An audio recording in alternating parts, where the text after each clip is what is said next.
No.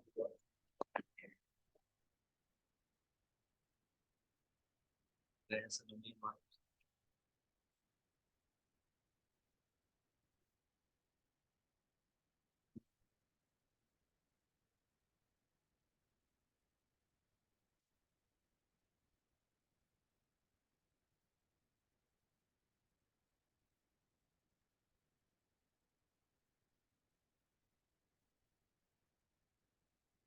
بسم الله الرحمن الرحيم الحمد لله رب العالمين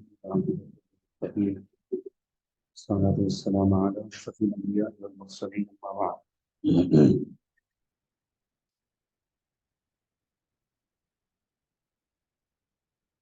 میں آج تو علم میں تھا کہ تعداد کم ہوگی جو پہلے سے، لیکن کنٹینیو کرنا تھا کلاس کو.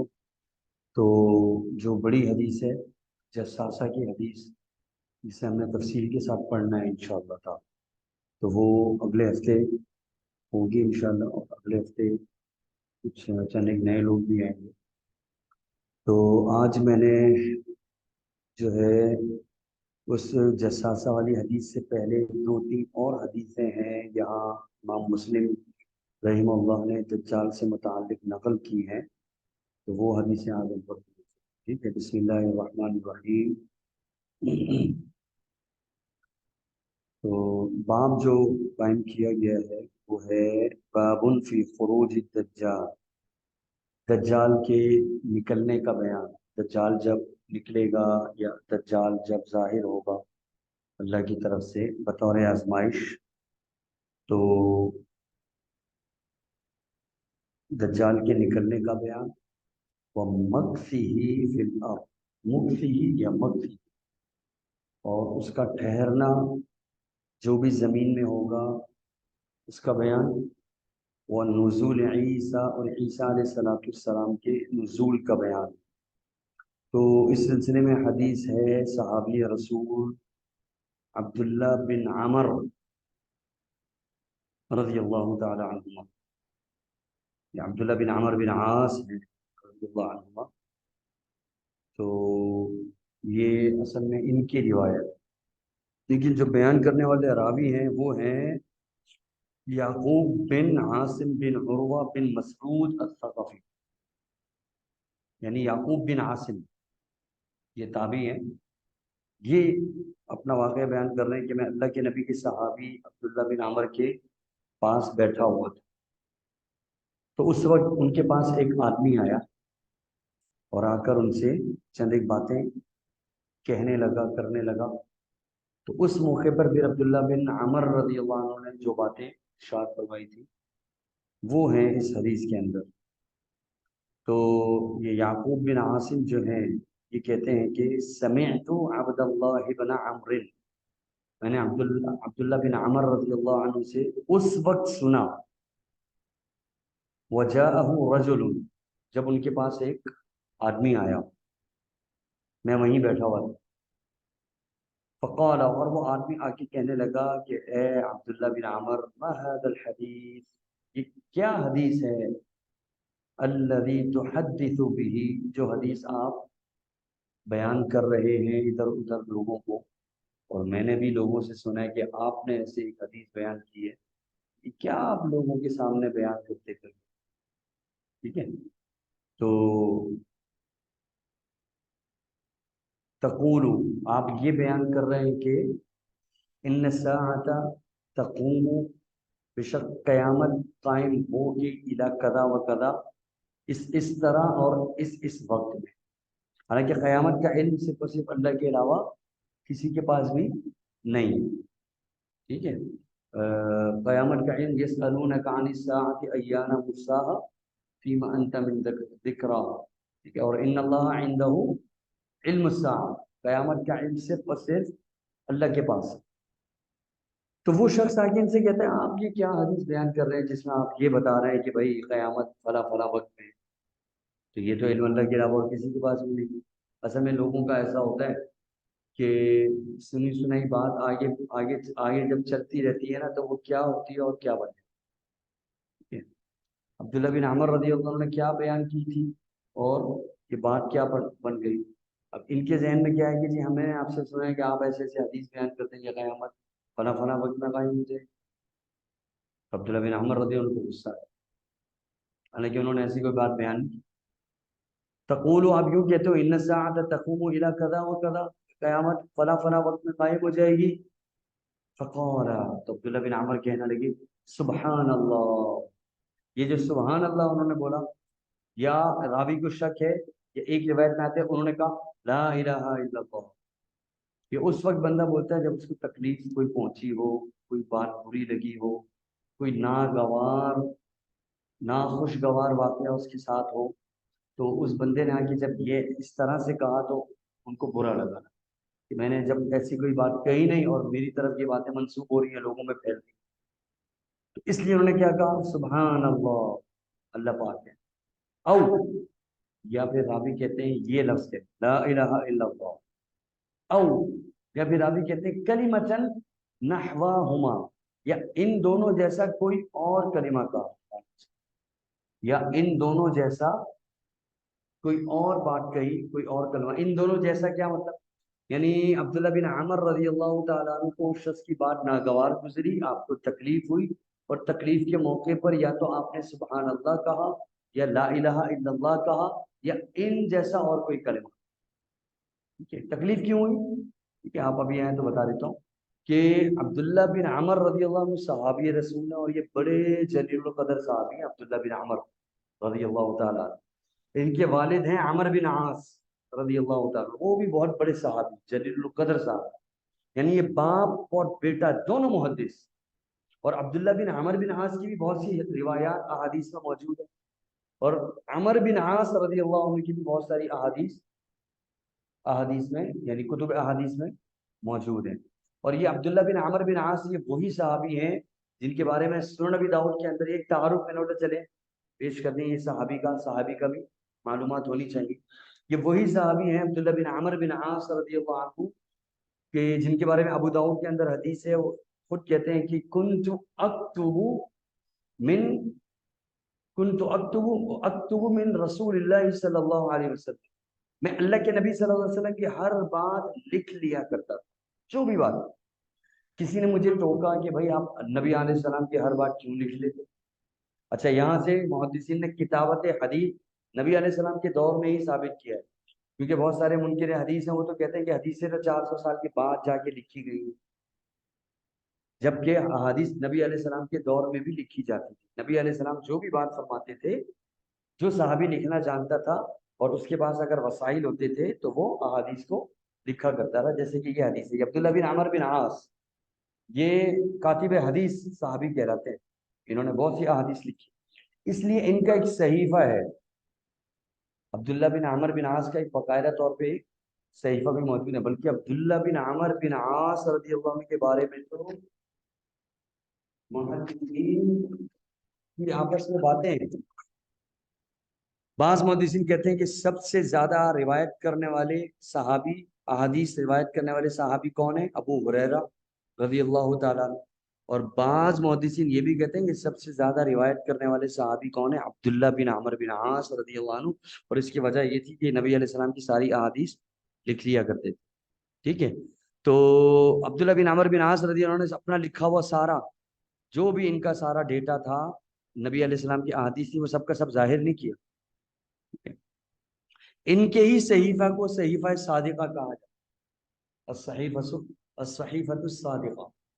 ٹھیک ہے، آج بھی ہمارے استاد تھے رفیق اسری رحمہ اللہ، بہت بڑے محدث گزرے ہیں، موطا امام مالک پہ بھی کام کیا انہوں نے. تو وہ بتاتے ہیں کہ یہ صحیفہ صادقہ عبداللہ بن عمر بن عاص رضی اللہ عنہ کا ایک پتہ نہیں کوئی یہ افریقہ کی کسی لائبریری کے اندر قرآن کا لکھا ہوا نسخہ موجود. ٹھیک ہے، اور صحابی، بہت سارے صحابیوں کے بڑی بڑی لائبریریوں میں نسخے ہیں، موجود ہیں، یا بڑے بڑے بزرگ علماء کے پاس یہ نسخے موجود ہیں، تھے، ہیں، مطلب جہاں ان کی لائبریریوں میں ہیں اب تک یہ دنیا میں موجود ہیں، یہ علم محفوظ ہے. تو یہی ہے وہ صحابی رسول عبداللہ بن عمر بن عاص رضی اللہ تعالیٰ عنہ. یہ اللہ کے نبی علیہ السلام کی جب ہر بات لکھ لیا کرتے تھے نا، تو ان کو ٹوکا کسی نے، ان سے کہا کہ آپ نبی علیہ السلام کی ہر بات لکھ لیتے ہو، اور رسول اللہ صلی اللہ علیہ وسلم کبھی غصے میں ہوتے ہیں، کبھی خوشی میں ہوتے ہیں۔ غصے کے موقع پر اللہ کے نبی علیہ الصلوۃ والسلام نے کوئی بات کہی، وہ بھی آپ نے لکھ لی۔ خوشی کے موقع پر نبی علیہ السلام نے کوئی بات کی، وہ بھی آپ نے لکھ لی۔ اصل میں یہ دو فیلنگز ایسی ہوتی ہیں غصے کی کہ بندہ غصے میں بہت کچھ بول جاتا ہے، اس کو پتہ نہیں چلتا کہ اس نے کیا کر دیا، کیا بول دیا۔ یا پھر خوشی میں بھی بندہ بعض اوقات اتنا مدہوش ہو جاتا ہے کہ وہ بھی اس طرح کے کچھ جملے خوشی کے موقع پر بھی بول دیتا ہے، ٹھیک ہے۔ تو اس نے یہی اعتراض کیا کہ آپ نبی علیہ السلام کی ہر بات لکھ لیتے، کبھی آپ غصے میں ہوتے ہیں، کبھی غضب میں ہوتے ہیں، تو پھر یہ کہتے ہیں کہ میں لکھنے سے رک گیا۔ جب یہ بات کی نا تو عبداللہ بن عمر بن عاص فرماتے ہیں میں لکھنے سے رک گیا۔ تو پھر اللہ کے نبی علیہ السلام نے نوٹس کر دیا، کہنے لگے اے عبداللہ بن عمر بن عاص رضی اللہ عنہ، آپ تو پہلے لکھا کرتے تھے میری ساری باتیں، آپ کیوں نہیں لکھتے ہو؟ کہنے لگے بھائی مجھے اس طرح کہا گیا کہ آپ کبھی غصے میں ہوتے ہیں، کبھی غضب میں ہوتے ہیں، کبھی خوشی میں ہوتے ہیں، اور آپ نبی علیہ السلام کی ہر بات نہیں لکھا کرو۔ تو رسول اللہ صلی اللہ علیہ وسلم نے فرمایا اے عبداللہ اکتب، لکھا کر، فواللہ ما خرج یا ما یخرج من هذا الفم الا الحق، اس منہ سے حق کے علاوہ اور کچھ بھی نہیں نکلتا، لہٰذا جو بھی میری بات غصے میں ہو یا غضب میں ہو، میری زبان کو اللہ نے محفوظ کیا ہے۔ غصے میں بھی اگر کوئی کلمہ یا جملہ نکل رہا ہے وہ بھی اللہ کے حکم سے۔ اور پھر اللہ رب العالمین نے بھی قرآن میں فرما دیا کہ وما ينطق عن الهوى، یہ نبی اپنی ہوا سے، ہوا کا معنی خواہش، اپنی خواہش سے کچھ کہہ ہی نہیں سکتا، الا ان ہوا الا وحی، مگر جو بھی کہتا ہے وہ اللہ کی وحی ہوتی ہے، یوحا، جو اس کی طرف کی جاتی ہے۔ تو یہ ہیں وہ صحابی عبداللہ بن عمر بن عاص جو نبی علیہ السلام کی ہر حدیث لکھ لیا کرتے تھے۔ اسی وجہ سے بعض محدثین نے یہ بھی کہا کہ ان کی روایتیں سب سے زیادہ تعداد کے لحاظ سے، لیکن بہت ساری منظر عام پر آئین ہے، وہ صحیفہ صادقہ کے اندر موجود ہے، الصحیفۃ الصادقہ، یہ بعض جگہ پر احادیث میں صحیفہ صادقہ کا بھی ذکر آیا ہے، روات نے بیان کیا ہے بہرحال۔ اور ان کے جو والد تھے نا عمر بن عاص رضی اللہ، یہ بھی بہت بڑے مجاہد اور بڑے جلیل القدر صاحب، عمر بن عاص رضی اللہ تعالی عنہ، یعنی باپ اور بیٹے دونوں یہ گھرانہ ہی ہے۔ اور عمر بن عاص رضی اللہ تعالی عنہ کے اور جتنے بھی بیٹے تھے سب راوی حدیث، یہ ایسا محدث گھرانہ تھا۔ عمر بن عاص رضی اللہ تعالی عنہ کے ایک بیٹے تو یہ ہے نا عبداللہ، ان کی بے شمار حدیث ہیں، اور ایک اور ان کے اور بھی بیٹے ہیں عمر بن عاص کے، انہوں نے بھی کئی ایک روایات ان سے بھی مروی ہیں، ان کی مرویات کے اندر موجود ہیں۔ اچھا، یہ عمر بن عاص رضی اللہ عنہ وہی صحابی ہے، انہی کی ایک حدیث ہے مسلم کے اندر، کتاب الایمان کے اندر، صحیح مسلم میں شروع میں یہ عمر بن عاص رضی اللہ عنہ فرماتے ہیں، ان کے وہ ایک شماسہ المہری ہیں، ان کے شاگرد ہیں یہ عمر بن عاص کے، شماسہ المہری، وہ فرماتے ہیں کہ یہ عمر بن عاص رضی اللہ عنہ کی جب موت کا وقت قریب آیا، چلو یہ ایک نالج والی بات ہے، میں بتا دیتا ہوں۔ اصل میں آج میں آپ کو بتاؤں گا، ریکارڈنگ ہوگی پھر بتاؤں گا انشاءاللہ، تو اس لیے جو جساسہ والی حدیث اگلی کلاس پر تھوڑی سی ملتوی ہوئی ہے، لیکن یہ کلاس کو ہم کنٹینیو کر رہے ہیں انشاءاللہ۔ عمر بن عاص رضی اللہ تعالیٰ عنہ کے بارے میں فرماتے ہیں، شماسہ المہری فرماتے ہیں کہ جب ان کی موت کا وقت قریب آیا تو فحول وجہہ الی الجدار، انہوں نے اپنا چہرہ دیوار کی طرف گھما لیا، یبکی طویلا، اور لمبا رونے بیٹھ گئے، روئے جا رہے ہیں روئے جا رہے ہیں۔ ان کا یہی بیٹا عبداللہ کہنے لگا ما یبکی کا، اے والد محترم، یا ابتا، اے والد آپ کیوں رو رہے ہیں، آپ کو کس چیز نے رو رہا ہے؟ تو پھر کوئی بات نہیں کر رہے، بس گھر والوں سے منہ، سب سے گھر والے سارے پیچھے پڑے، اولاد ہیں، پوتے ہیں، بیٹیاں ہیں، سب پیچھے ہیں، لیکن یہ اپنا منہ مانتے تھے۔ پوچھا کیوں رو رہے؟ ٹھیک ہے، تو پھر کہہ رہے ہیں اصل میں اب میری موت کا وقت قریب ہے، فیل ہو جاتا ہے انسان، پتہ چل جاتا ہے، ٹھیک ہے۔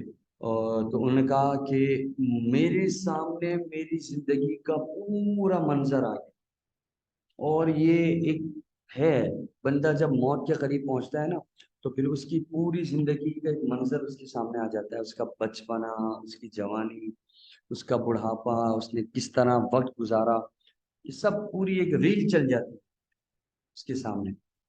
تو یہ عمر بن عاص کہتے ہیں کہ میری پوری زندگی میرے سامنے آ گئی اور وہ زندگی کا منظرنامہ وہ سوچ سوچ کے جو ہے میں رو رہا ہوں، اس لیے وہ رو رہی تھی۔ عبداللہ بن کہنے لگے اما بشرک رسول اللہ علیہ وسلم کذا، آپ کو نبی علیہ السلام نے فلاں خوشخبری سنائی، فلاں بشارت آپ کے پاس ہے، فلاں بشارت آپ کے پاس ہے، آپ پھر بھی رو رہے ہو، کیا آپ موت سے ڈر گئے؟ کہا نہیں۔ تو ٹھیک ہے نبی علیہ السلام، یعنی اس کا معنی یہ ہوا کہ اللہ کے نبی علیہ السلام نے انہیں جنت کی خوشخبریاں دی ہوئی تھی دنیا میں، عمر بن عاص رضی اللہ عنہ۔ لیکن موت کا جب وقت قریب آیا تو رونے لگے، اور عبداللہ نے یہی کہا ان کے بیٹے کہ آپ رو رہے ہیں، اللہ کے نبی نے تو آپ کو خوشخبریاں دی ہیں، اس میں رونے کی کیا بات ہے؟ کہنے لگے میری زندگی پوری کی پوری میرے سامنے آ۔ اچھا، یہ ہوتا ہے صحابی کا خوف، ایک تقوی اور ایک مومن کا خوف ہوتا ہے کہ اس کا عمل برباد نہ ہو جائے، کیونکہ عمل کرنا آسان ہے، عمل کی حفاظت کرنا بڑا مشکل ہے، مرتے دم تک اس کو حفاظت کرنی پڑتی ہے۔ کیوں؟ اس لیے کہ عمل برباد ہونے کا میں کوئی وقت نہیں لگتا۔ اللہ تعالیٰ نے تو قرآن میں یہاں تک فرما دیا کہ ان تحبط اعمالکم وانتم لا تشعرون، تمہارے اعمال برباد ہو جائیں، ہو سکتے ہیں اور تمہیں پتہ بھی نہ چلے۔ بعض اوقات ایسا ہوتا ہے کہ ہم اپنی زبان سے کوئی ایسا جملہ ادا کر دیتے ہیں، وہ جملہ اللہ کو اتنا ناپسند اور ناگوار گزرتا ہے کہ سارے ہمارے زندگی کے سارے عمل برباد ہو جاتے ہیں اور ہمیں پتہ بھی نہیں چلتا۔ ایک حدیث ہے، رسول اللہ صلی اللہ علیہ وسلم نے فرمایا کہ کبھی کبھی ایسا ہوتا ہے کہ بندہ تکلم بکلمۃ لا لا یبالی لہا، بندہ کبھی زبان سے ایسا کلمہ کہہ دیتا ہے اور اس کو پرواہ بھی نہیں ہوتی کہ اس نے کیا کہہ دیا، وہ سوچتا بھی نہیں ہے کہ اس نے زبان سے کیا ادا کر دیا، لیکن وہ زبان سے ادا کر دیتا ہے، اس کلمے کی وجہ سے وہ جہنم کی گہرائیوں میں پہنچ جاتا ہے اور اس کو پتہ بھی نہیں چلتا۔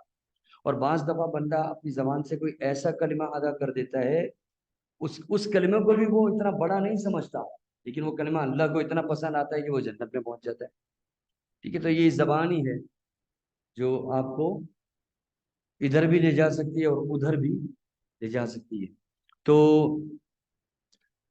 عمر بن عاص رضی اللہ تعالیٰ عنہ فرماتے ہیں کہ میری پوری زندگی میرے سامنے، اور وہ کیا کہتے ہیں کہ جب میں کافر تھا، نوجوان تھا، کافر تھا، مکہ میں رہتا تھا، تو اللہ کے نبی علیہ السلام کے بارے میں مجھے پتہ چلا کہ ایک شخص ہے، وہ نبوت کا دعویٰ کرتا ہے، وہ کہتا ہے کہ میں اللہ کا رسول ہوں۔ کہتے ہیں میں ان سے ملا تو نہیں جا کے، لیکن میں اندر ہی اندر کڑتا رہا، اور اتنی نفرت میرے دل میں آ گئی کہ مجھے بس میں کسی بھی طرح جو ہے نا محمد صلی اللہ علیہ وسلم کو قتل کر دوں گا۔ کفر کا دور، ٹھیک ہے، کہتے ہیں کہ ما یمکنونی ان قتلتہ، بس مجھے موقع نہیں ملتا تھا کہ میں قتل کر دوں۔ لیکن وہ کہتے ہیں کہ وما احد اشد بغضا لرسول اللہ صلی اللہ علیہ وسلم منی، یہ الفاظ ہیں عمر بن عاص۔ وہ دور ایسا تھا کہ اس روئے زمین پر سب سے زیادہ اگر مجھے کسی سے نفرت تھی تو وہ کون تھے؟ محمد صلی اللہ علیہ وسلم۔ بس سن کے کہ اس نے رسالت کا دعویٰ کیسے کر دیا۔ تو میری زندگی کا وہ پہلا دور عمر بن عاص فرماتے کہتے ہیں کہ وَلَوْ مُتُّ عَلَى تِلْكَ الْحَالِ، اگر میں اس دور میں مر جاتا لَكُنْتُ مِنْ أَهْلِ النَّارِ، تو میں سیدھا جہنم میں جاتا، سیدھا جہنم میں۔ کیوں؟ اس لیے کہ جہنم میں جانے کے لیے بغض رسول ہی کافی، جہنم میں جانے کے لیے یہ اتنا گھنونا عمل ہے بغض رسول، کیونکہ حب رسول کے بغیر تو ایمان مکمل ہے ہی نہیں۔ جب تک آپ محمد صلی اللہ علیہ وسلم کو اپنے باپ، اپنی ماں اور اپنی اولاد سے بھی بڑھ کر محبت نہیں کرو گے، آپ کافر رہو، یہ بات اپنی ذہن میں رکھو۔ اللہ کے نبی علیہ الصلوۃ والسلام کی محبت آپ کے باپ سے بھی زیادہ ہونی چاہیے، اللہ کے نبی علیہ الصلوۃ والسلام کی محبت آپ کی ماں سے بھی زیادہ ہونی چاہیے، آپ کی اولاد سے زیادہ ہونی چاہیے، آپ کی پوری برادری، دنیا کے ہر شخص سے بڑھ کر محبت کس سے ہونی چاہیے؟ اللہ کے رسول صلی اللہ علیہ وسلم۔ یہ ایمان کا معاملہ ہے، ایمانیات اور عقیدے کا معاملہ ہے۔ اگر آپ کو اللہ کے نبی علیہ السلام سے زیادہ اپنے باپ سے محبت ہے تو پھر آپ کا ایمان مشکوک ہے۔ عمر فاروق رضی اللہ عنہ کی حدیث ہے نا صحیح بخاری کے اندر، کہنے لگے یا رسول اللہ میں آپ سے بہت محبت کرتا ہوں سوائے اپنی جان کے۔ فرمایا تو کافر، تو ابھی تک پکا مومن ہی نہیں۔ تو عمر فاروق فرماتے ہیں اب میں آپ سے اپنی جان سے بھی بڑھ کے محبت کرتا ہوں. تو نبی علیہ السلام نے فرمایا بالکل اب تم کامل مومن ہوا. اور سن لا یؤمن احدکم حتی اکون احب الیہ من والدہ وولدہ والناس اجمعین. اس وقت تک تم میں سے کوئی مومن ہو ہی نہیں سکتا جب تک میں محمد صلی اللہ علیہ وسلم اس کو اس کے باپ اور اس کی مال اس کے اولاد اور دنیا کے سارے لوگوں سے بڑھ کر محبوب نہ ہو جاؤں. ٹھیک ہے. اور یہاں عالم کیا تھا؟ عمر بن عاص فرماتے ہیں کہ روئے زمین پر سب سے زیادہ نفرت مجھے نبی علیہ الصلوۃ والسلام سے ہو گئی تھی. ٹھیک ہے. بس میرا بس نہیں چلتا ہے. کہتے تھے کہ وَلَوِ اسْتَمْكَنْتُ مِنْهُ لَقَتَلْتُهُ مِنْهُ. اگر مجھے موقع ملتا تو میں نبی علیہ الصلوۃ والسلام کو قتل کر دیتا. ٹھیک ہے. یہ مسلم کے الفاظ ہیں عمر بن عاص کے. یہ کتاب الایمان کی حدیث ہے جو میں آپ کو بتا رہا ہوں. اچھا فرماتے ہیں اگر میں مر جاتا اس حال میں. یہ میری زندگی کا پہلا دور تھا. پھر اس کے بعد ثم جعل اللہ قلبی الاسلام. پھر اللہ تعالیٰ نے میرے دل میں اسلام کا بیج ڈالا. بھی میں مسلمان ہوا نہیں, بس اسلام کا ایک بیج ڈال دیا اور اسلام کی طرف میں جھکنے لگا. میں نبی علیہ السلام کے سامنے اور اللہ کے رسول صلی اللہ علیہ وسلم سے کہا کہ یا رسول اللہ ابسط یمینک ولابایعک. اپنا دایاں ہاتھ آگے کیجئے تاکہ میں آپ کے ہاتھ پر بیعت کروں اور اسلام میں داخل ہو جاؤں. نبی علیہ السلام نے اپنا دایاں ہاتھ آگے کر دیا, لیکن جیسے ہی اللہ کے نبی نے دایاں ہاتھ آگے کیا, عمر بن عاص کہتے ہیں میں نے اپنا ہاتھ پیچھے کر دیا. دوبارہ پیچھے. فقبضت یدی. نبی علیہ السلام نے فرمایا کیا ہوا؟ آپ تو کہہ رہے تھے کہ میں اسلام قبول کر رہا ہوں. کہنے لگے اشتریط, میری ایک شرط ہے اسلام. رسول اللہ صلی اللہ علیہ وسلم نے فرمایا کیا شرط ہے اسلام قبول کرنے کی؟ تو کہنے لگے شرط یہ ہے کہ ان یغفر لی, میرے سارے گناہ معاف ہونے چاہیے. اگر میں نے اسلام قبول کر بھی لیا اور میرے گناہ معاف نہیں ہوئے تو پھر بھی میں جہنم میں جاؤں گا, کیونکہ میرے گناہ ہی ایسے. اس میں بغض رسول بھی ہے, بغض رسول بھی ہے اس میں.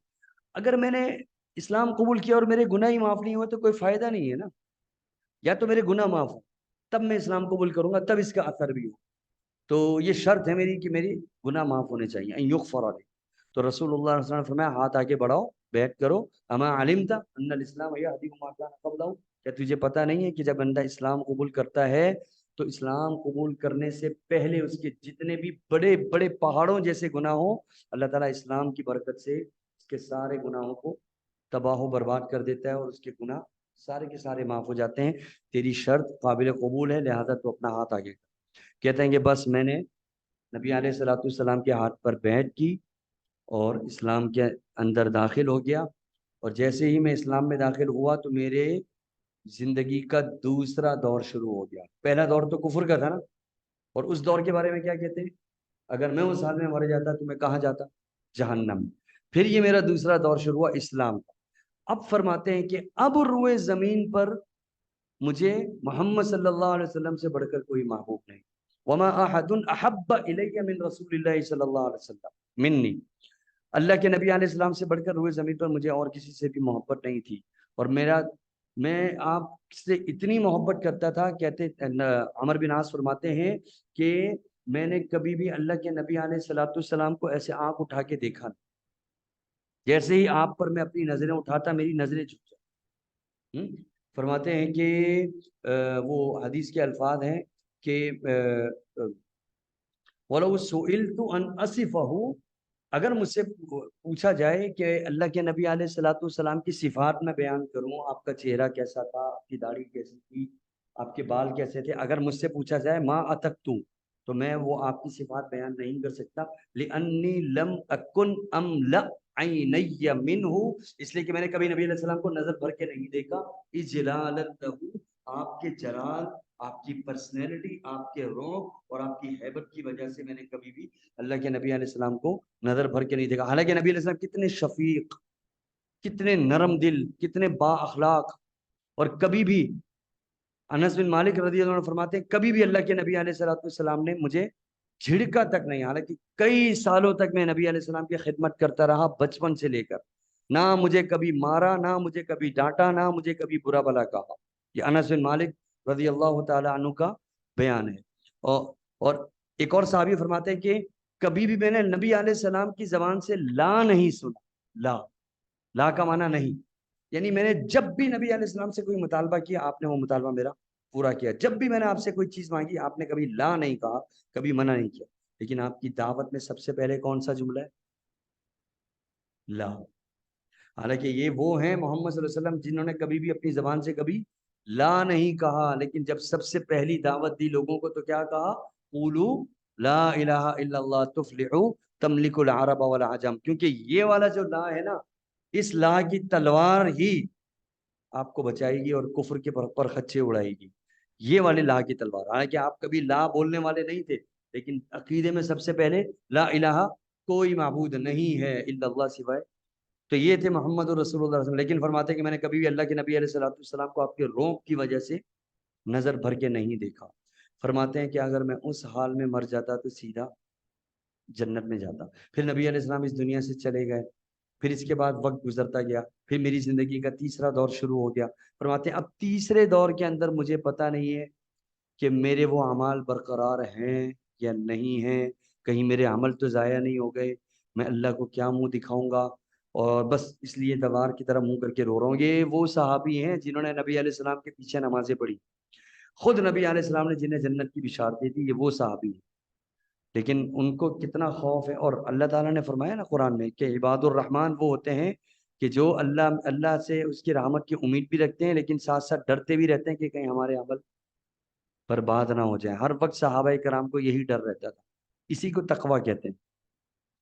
پھر اپنے بیٹے کو وصیت کی عبداللہ کو کہ جب میں مر جاؤں کہ فَإِذَا أَنَا مِتُّ وَدَفَنْتُمُونِي فَصَنُّوا عَلَيَّ التُّرَابَ فَأَقِيمُوا حَوْلَ قَبْرِي فَأَقِيمُوا حَوْلَ قَبْرِي قَدْرَ أَن تُنْحَرْ جُذُورُ وَيُقْسَمْ لَحْمُهَا۔ اے میرے بیٹے جب میں فوت ہو جاؤں اور تم جب مجھے قبر میں دفنا دو تو مجھے دفنا کے اکیلے چھوڑ کے فوراً نہیں جانا، میرے قبر کے گرد کھڑے ہو جانا اور اتنی دیر کھڑے رہنا جتنی دیر ایک اونٹ ذبح کر کے تقسیم ہوتا ہے، حتی استأنس بکم وارجع ماذا اراجع رسول ربی، تاکہ میں قبر کی ہیبت، قبر کی وحشت اور قبر کی تنہائی سے تھوڑا سا مانوس ہو جاؤں، اور میں یہ سوچ سکوں کہ میں نے اپنے رب کے فرشتوں کو کیا جواب دینا ہے۔ یہ ایک صحابی رسول کا تقویٰ ہے، ٹھیک ہے؟ تو ہم اپنی طرف بھی دیکھیں کہ ہم کیا ہیں، ہمارے کیا اعمال ہیں۔ بہرحال یہ ہیں وہ کون؟ عمر بن عاص رضی اللہ تعالیٰ عنہ۔ اچھا، ایک اور انہی باپ بیٹے کا واقعہ، عبداللہ جو ان کے والد ہیں، اس موقع پر عبداللہ جو ان کے بیٹے ہیں، اس موقع پر انہوں نے اپنے والد سے سوال، دیکھیں علم کی حرص، بیٹا والد جو ہے وہ دیوار کی طرف رخ کر کے روئے جا رہے ہیں اور اپنا پورا واقعہ سنایا، اور اسی موقع پہ بیٹے نے اپنے والد سے ایک سوال کیا، فرمایا اب اس کا جواب آپ کے علاوہ کوئی نہیں دے سکتا، اور وہ جواب کیا ہے؟ عین موت کے وقت فرمایا کیف تجد الموت یا ابی، اے والد محترم آپ موت کو کیسا محسوس کر رہے ہیں، بتائیے مجھے۔ علمی سوال کیا، ان کو پتا ہے میرے والد موت کی آغوش میں پوچھوں کہ موت کو کیسا پایا، موت کو کیسا محسوس کر رہے ہو، یہ جواب آپ دے سکتے ہو۔ تو پھر انہوں نے کیا جواب دیا؟ فرمایا اے میرے بیٹے یا بنیا الموت اشد من ان یوصف، موت کو لفظوں میں بیان نہیں کر سکتا، الموت موت، اشد اس سے کہیں زیادہ ہے کہ ان یوصف کہ اس کی صفت بیان کی جائے، اس کو لفظوں میں بیان کیا جائے میں بیان نہیں کر سکتا، بس اتنا کہہ سکتا ہوں گویا کہ کأن نفسی تخرج من ابرہ، ایسا لگ رہا ہے کہ جیسے میری سانس سوئی کے سوراخ سے نکل رہی، کتنی گھٹن، یعنی کہ ایسا لگ رہا ہے جیسے میری سانس سوئی کے ناکے سے نکل رہی ہے اور مجھ پر پورا ایک پہاڑ میرے کندھے کے اوپر لگ دیا گیا، یعنی بوجھ بھی اور گھٹن بھی۔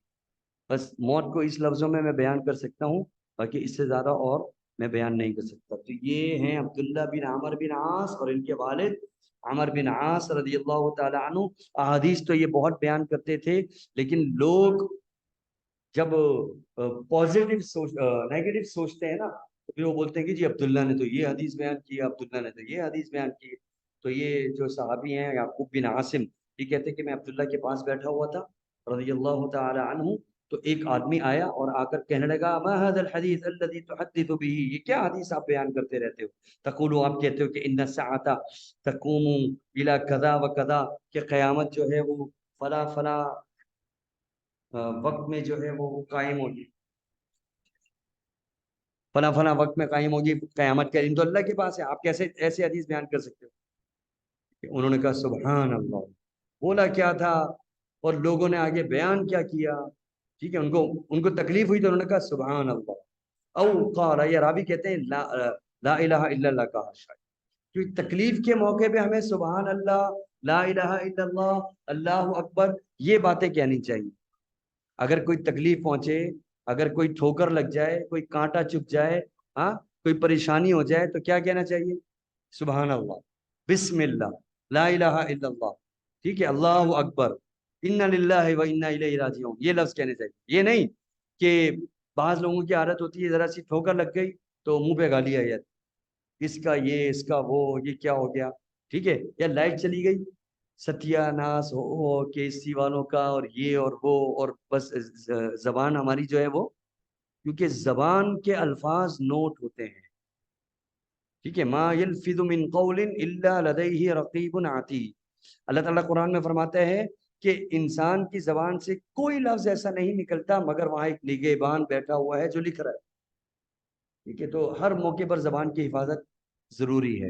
یہ دیکھیں صحابہ کرام کو جب بھی کوئی اس طرح کا ناگوار گزرا سامنے سے ملتا ہے کیا کہتے ہیں؟ سبحان اللہ، لا الہ الا اللہ۔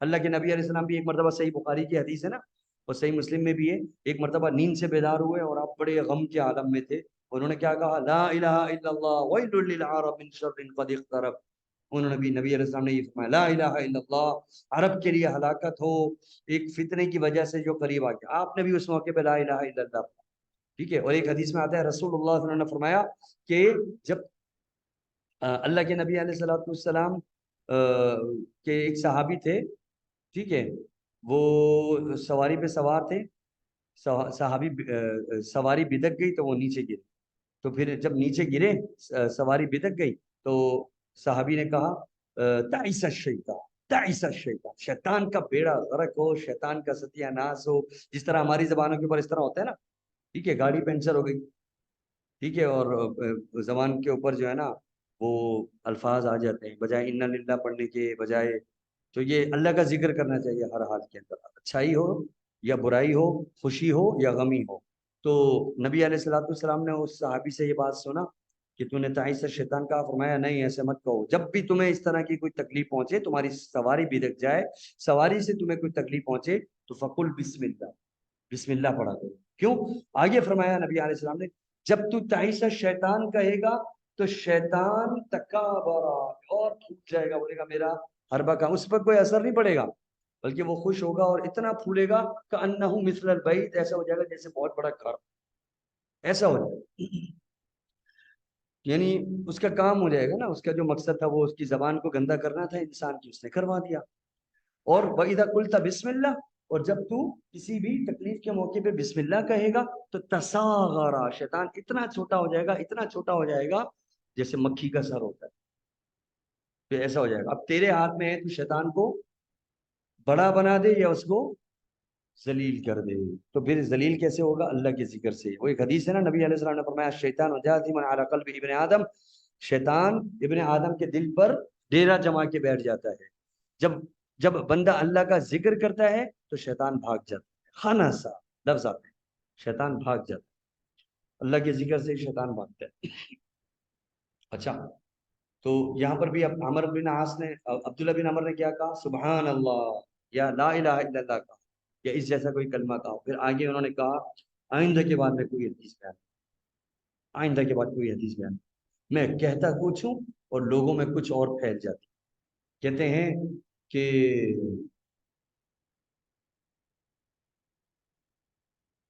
لقد هممت الا احدث احدا شيئا ابدا، میں تو یہ سوچ رہا ہوں کہ آئندہ کے بعد کوئی حدیث بیان ہی نہ کروں، میں نے کوئی ایسی تھوڑی بیان کی تھی اور تم نے یہاں پہ کیا، اور آگے بات جیسے گئی اور کیا سے کیا بن گئی۔ میں نے کب کہا کہ قیامت فلاں فلاں وقت میں آئے گی؟ قیامت کے علم تو اللہ کے علاوہ کوئی ہے نہیں، بلکہ میں نے تو ایک اور حدیث بیان کی تھی، اور وہ میں نے یہ حدیث تھی، قلت، میں نے یہ کہا تھا کہ انکم سترون بعد قلیل امرا عظیما، تھوڑے عرصے کے بعد تم ایک بہت ہی بڑا معاملہ دیکھو گے، یحرق البیت، جس سے گھر جل جائیں گے۔ کوئی فتنے کی حدیث نبی علیہ الصلوۃ والسلام کی انہوں نے بیان کی، لیکن وہ کیا سے کیا بن۔ پھر اس کے بعد عبداللہ بن عمر بن ہاں سر انہوں نے دجال کی ایک حدیث بیان کی، امام مسلم کوئی حدیث بیان کرنا چاہتے ہیں، بس اب میں اس کا صرف ترجمہ کروں گا، ٹھیک ہے؟ یہ اس سے پہلے جو ڈیٹیل تھی یہ میں نے بتائی نالج کے لیے، لیکن وہ حدیث ہے اس کا، وہ حدیث کا ترجمہ ہم نے پہلے پڑھ لیا ہے، تو انشاءاللہ ترجمہ سے ساری بات سمجھ میں آئے گی۔ پھر انہوں نے حدیث کیا بیان کی، یعنی کہ انکم قال رسول اللہ صلی اللہ علیہ وسلم، اللہ کے رسول صلی اللہ علیہ وسلم نے فرمایا، یخرج الدجال، دجال نکلے گا فی امتی، میری امت میں، فیمکث 40، اور وہ اس امت میں 40 دن تک ٹھہرے گا، 40 کا لفظ کا حدیث میں، فیمکث 40، ٹھیک ہے؟ اور روایتوں کے اندر 40 کی وضاحت ہم نے پڑھ لی، 40 سے مراد کیا ہے، 40 یومن، یعنی 40 دن تک دجال رہے گا۔ لیکن عبداللہ بن عمر بن عاص کی روایت کے اندر جو انہوں نے سنا، ویسے جیسے ان کو یاد رہ گیا ویسے انہوں نے بیان، قیم خود 40، اور وہ دجال 40 تک ٹھہرے، اور پھر آگے بیان فرماتے ہیں، لا ادری، مجھے نہیں معلوم 40 سے کیا مراد ہے، 40 یومن 40 دن مراد ہے، او 40 شہرن یا 40 مہینے مراد ہے، او 40 عاما 40 سال، ٹھیک ہے؟ مجھے نہیں معلوم، لیکن دوسری حدیث میں اس کی وضاحت آ گئی ہے، تو 40 دن دجال ٹھہرے گا، 40 دن کے بعد وہ اپنا پورا فساد پھیلائے گا، زمین میں ہر جگہ جائے گا، ہر بستی کو اجاڑ دے گا سوائے مکہ اور مدینہ کے۔ پھر اس کے بعد فیبعث اللہ عیسیٰ بن مریم، پھر اللہ تبارک و تعالی عیسیٰ علیہ السلام کو بھیجے گا۔ عیسیٰ علیہ السلام کی شکل کیسی ہوگی، کأنہ عروۃ بن مسعود، ان کی شکل ایسی ہوگی جیسے یہ تمہارے عروہ بن مسعود ہیں، انہی کی طرح کے ہوں گے۔ یہ عروہ بن مسعود رضی اللہ عنہ ایک صحابی تھے، ٹھیک ہے؟ ان کی شباہت عیسیٰ علیہ السلام سے بہت تھی، شکل ملتی تھی، اور اللہ کے رسول صلی اللہ علیہ وسلم کو اللہ نے بتا دیا، دکھا دیا، نبی علیہ السلام تو معراج پہ بھی گئے تھے، انبیاء سے مل کر آئے تھے، ٹھیک ہے؟ تو پھر کہا کہ عیسیٰ علیہ السلام کو اللہ بھیجے گا اور وہ عروہ بن مسعود کی شکل کے ہیں، ان کے جیسے ہیں۔ اس کے بعد فیطلبہ، عیسیٰ علیہ السلام دجال کو تلاش کریں گے، ویہلکہ، تلاش کر کے ہلاک کر دیں گے، ثم یمکث الناس، پھر دجال کی قتل کے بعد عیسیٰ علیہ السلام کی معیت میں 7 سنین، 7 سال تک لوگ رہیں گے، اور بڑا پیارا دور ہوگا، سارے عیسائی مسلمان ہو چکے ہوں گے، عیسیٰ علیہ السلام کو دیکھ کر صلیب توڑ دیں گے، ٹھیک ہے؟ اور یہودیوں کا بھی خاتمہ ہو جائے گا، یہودی بھی قتل ہو جائیں گے، وہ ایک اور حدیث کے مطابق کہ درخت اور پتھر بھی کہے گا کہ یہ یہودی میرے پیچھے ہے، اس کو آ کر قتل کر دے، ٹھیک ہے؟ تو یہودیوں کا بھی خاتمہ ہو جائے گا، عیسائیت بھی ختم ہو جائے گی، صرف اور صرف مسلمان ہوں گے، 7 سال تک وہ بہترین اور پیارا دور چلے گا، سب اسلام پر عمل کرنے والے ہوں گے، حنفیت بھی ختم، شافعیت بھی ختم، حنبلیت بھی ختم، مالکیت بھی ختم، صرف اور صرف محمدیت باقی رہے گی، صلی اللہ علیہ وسلم، اللہ اور اس کے رسول صلی اللہ علیہ وسلم کے فرامین پر عمل ہوگا، تو وہ بڑا پیارا دور ہوگا، اللہ تعالیٰ بڑی برکت نازل فرمائے گا۔ فرمایا لیس بین اثنین عداوۃ، وہ 7 سالہ دور ایسا ہوگا کہ 2 بندوں کے درمیان ذرہ برابر بھی کوئی عداوت، کوئی بغض اور کوئی کینہ نہیں، کوئی دشمنی نہیں ہوگی، آپس میں مل جل کر بھائیوں کی طرح رہیں گے سب۔ ثم یرسل اللہ، پھر اس کے بعد اللہ تبارک و تعالی بھیجے گا ریحن، ایک ہوا، باردتن، بڑی پیاری اور ٹھنڈی ہوا ہوگی، من، یہ قیامت کے قریب ہوگا سب، یہ نبی علیہ السلام کی حدیث ہے، ایک ہوا اللہ بھیجے گا، اور وہ ہوا من قبل شام، شام کی طرف سے چلے گی، اور وہ ہوا فلا یبقى على وجه الارض احد، بس نہیں باقی بچے گا زمین کی پشت پر کوئی بھی ایسا شخص فی قلبه مثقال ذرة من خیر، جس کے دل میں ذرہ برابر بھی خیر اور ایمان، جس کے دل میں ذرہ برابر بھی خیر اور ایمان ہوگا، وہ ہوا اس کو نہیں چھوڑے گی، وہ ہوا سارے مومنوں کو ختم کرنے کی ہے، زمین سے مومنوں کا، خیر والوں کا، ایمان والوں کا خاتمہ ہو جائے، عیسیٰ علیہ السلام بھی چلے جائے، ٹھیک ہے؟ الا قبضته، مگر وہ ہوا اس کی روح قبض کر دے گی، حتی، یہاں تک کہ، یاد رکھو اس ہوا سے کوئی بچ نہیں سکتا، وہ جو ہوا شام کی طرف سے چلے گی، لو ان احدکم، تم میں سے کوئی، دخل فی کبد جبل، اگر کوئی پہاڑ کی غاروں کے اندر اور پہاڑ کی گھاٹیوں کے اندر بھی جا کے اگر کوئی چھپ جائے گا نا، لدخلته علیہ، وہ ہوا اس پر داخل ہو جائے گی اور اس کو ختم کر دے گی، حتی تقبضہ، یہاں تک کہ اس کی روح قبض ہو جائے گی۔ قال، یہ حدیث بیان کی پھر عبداللہ بن عمر بن عاص قال، پھر عبداللہ بن عمر بن عاص فرماتے ہیں سمعتها من رسول اللہ، اس حدیث کو میں نے خود اپنے کانوں سے رسول اللہ صلی اللہ علیہ وسلم سے سنا ہے.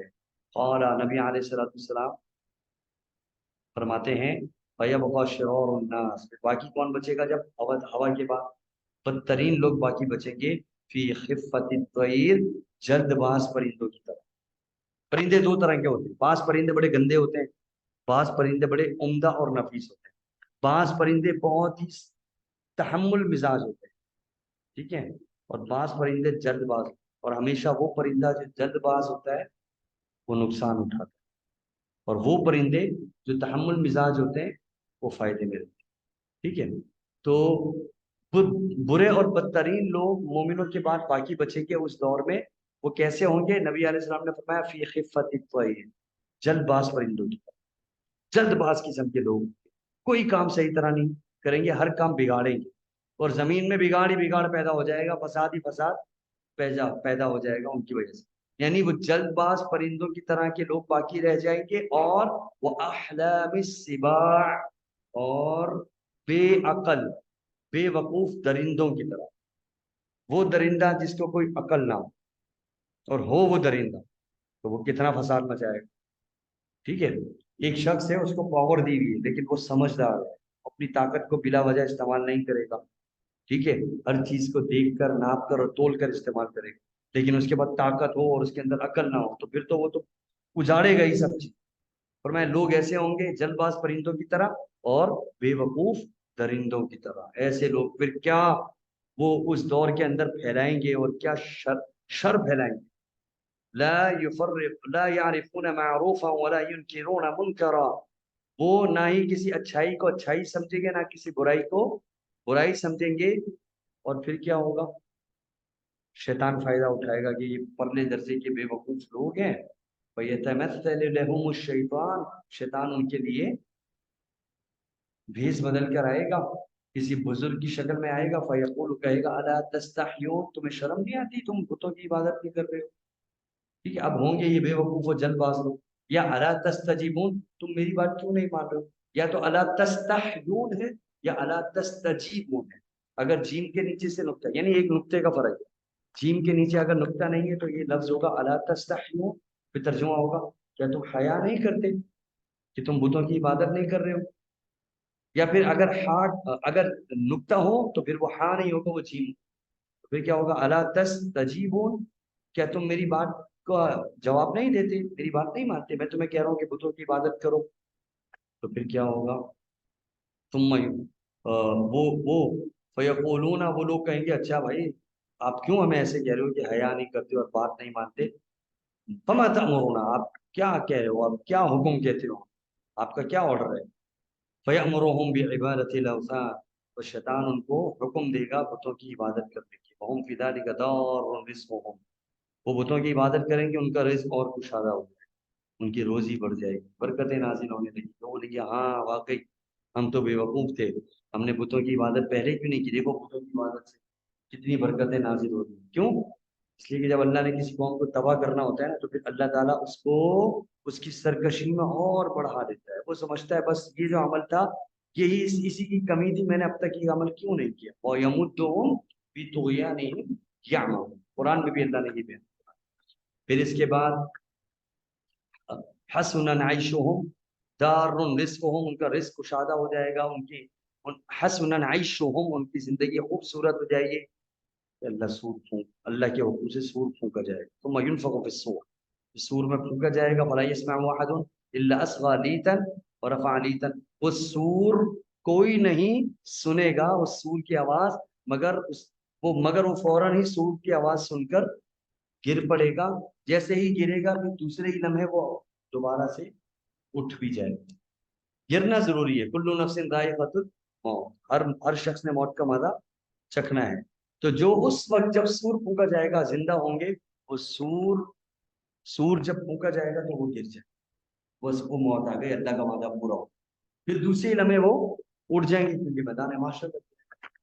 ٹھیک ہے، اچھا یہ گرنا اور اٹھنا یہ دونوں دو سور پر منحصر ہو، نفخہ اولا اور نفخہ ثانیہ جس کے ذکر آگے آ رہا ہے کیا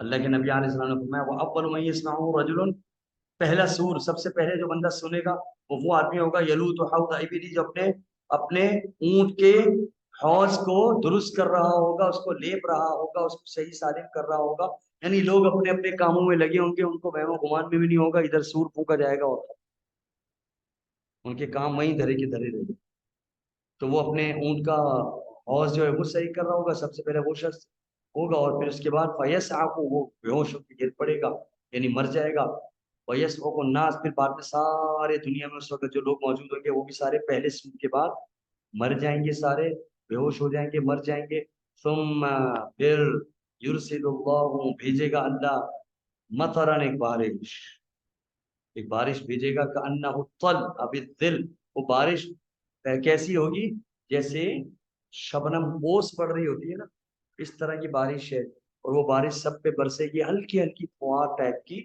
اور وہ بارش جیسے ہی انسانوں کے جسموں پہ پڑے گی جو مرے ہوئے ہوں گے نا سور پہلے سور کے بعد ٹھیک ہے تو اللہ کے نبی علیہ السلام فرماتے ہیں فتنبت منہ اجساد الناس لوگوں کے جسم دوبارہ اگ جائیں گے ثم ينفخ فیہ اخرى پھر اللہ تعالیٰ دوسرا سور پھونکوائے گا یعنی اللہ کے حکم سے پھر دوسرا سور پھونکا جائے گا یہ نفخہ دو ہوں گے پہلا نفخہ جب ہوگا تو سارے لوگ مر جائیں گے پھر دوبارہ فرشتہ دوسرا سور پھونکے گا تو سارے لوگ کھڑے ہو جائیں گے جس کا ذکر قرآن میں آتا ہے وَنُفِخَ فِي الصُّورِ وَنُفِخَ فِي الصُّورِ فَصَعِقَ مَن فِي السَّمَاوَاتِ وَالْأَرْضِ جب سور پھونکا جائے گا سارے لوگ مر جائیں گے ثُمَّ نُفِخَ فِيهِ أُخْرَى پھر دوبارہ ایک اور سور پھونکا جائے گا فَإِذَا هُمْ قِيَامٌ يَنظُرُونَ سارے کے سارے لوگ دوبارہ کھڑے ہو جائیں گے ٹھیک ہے تو یہ دو قسم کے نفخے ہوں گے تو یہاں پر بھی اسی کا ذکر ہے پھر جب دوسرا سور پھونکا جائے گا فَإِذَا هُمْ قِيَامٌ يَنظُرُونَ لوگ کھڑے ہو جائیں گے ایک دوسرے کو دیکھنے لگیں گے ادھر ادھر یہ کیا ہو گیا آسمان کو پہاڑ اڑ رہے ہیں آسمان پھٹ گیا زمین زلزلہ طاری خبریں اکھڑ رہی ہیں سارے لوگ یہ فرعون والے بھی سارے جمع ہو رہے ہیں یہ قوم عاد بھی آ رہی ہے قوم سمود بھی آ رہی ہے یہ سارے لوگ کہاں سے آ گئے عدالت لگ رہی ہے کس کی رب العالمین ٹھیک ہے پھر ثم یقال پھر آواز دی جائے گی یا ایھا الناس اے لوگوں ہلموا الی ربکم اپنے رب کی طرف چلو تمہارا رب تمہیں بلا رہا ہے چلو سب اس کے سامنے اب سوال و جواب ہوں گے ٹھیک ہے وقفوہم سارے لوگ کھڑے ہو جاؤ انہم مسئولون اب ان سب سے سوالات ہوں گے ثم یقال پھر کہا جائے گا لوگوں سے کہا پھر اللہ کی طرف سے ایک آواز آئے گی کہا جائے گا اخرجوا بعض النار جہنم والے لوگوں کو الگ کرو اور جنت والوں کو الگ کرو ویقال کہا جائے گا من کم کتنے لوگوں کو جنت کے لیے نکالیں اور کتنے لوگوں کو جہنم کے لیے نکالیں تو پھر کہا جائے گا جواب آئے گا من کل الف تسعمائہ و تسعۃ و تسعین ہر 1000 میں سے 999 جہنم کے لیے نکال دو اور ایک جنت کے لیے 1000 میں سے ایک جنت کے لیے اور 999 جہنم کے لیے نکالو بس جیسے ہی اعلان ہوگا نا فذالک یوم بس یہی وہ اعلان ہوگا فذاک یوم یہی وہ دن ہوگا یہی وہ اعلان ہوگا یجعل الولدان شیبا بچے بوڑھے ہو جائیں گے فذالک یوم اور یہی وہ اعلان ہوگا یکشف عن ساق اللہ تعالیٰ اپنی پنڈلی سے کپڑا ہٹائے گا اور جو سجدے میں جانے والے سجدے کے سجدہ ڈیزرو کرتے ہوں گے وہی سجدے میں جائیں گے جس کا ذکر قرآن میں آتا ہے اور اللہ کی پنڈلی کا پر ہمارا ایمان ہے قرآن میں اللہ کی پنڈلی کا ذکر ہے اور اللہ کی پنڈلی ویسے ہی جیسے اللہ کی شان کے لائق ہے اور اس کی کیفیت کیا ہے اس کی کیفیت کو ہم اللہ کے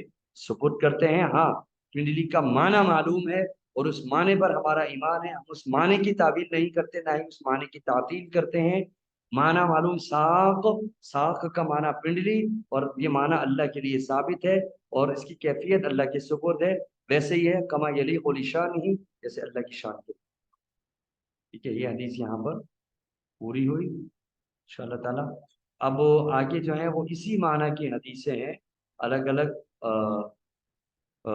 الفاظ کے ساتھ انشاءاللہ اب اگلی حدیث ہے باب قصۃ الجساسہ یہ قصہ جساسہ سے ایک پہلے والی ایک حدیث رہ گئی تھی اور راوی تھے عبداللہ بن عمر بن عاص تھوڑا سا ان کا تعارف پیش کر دیا ٹھیک ہے یہ باقاعدہ طور پہ اصل میں پلان کچھ ایسے ہی بن گیا تھا کہ یہ جو احادیث ہیں یہ بیان کر دی جائے، جو وہ لوگ نہیں آ سکے ان کی طرف سے یہ ہوتا کہ یہ جساسہ والی حدیث کو اگلی دفعہ رکھا جائے، کیونکہ یہ اہم حدیث ہے۔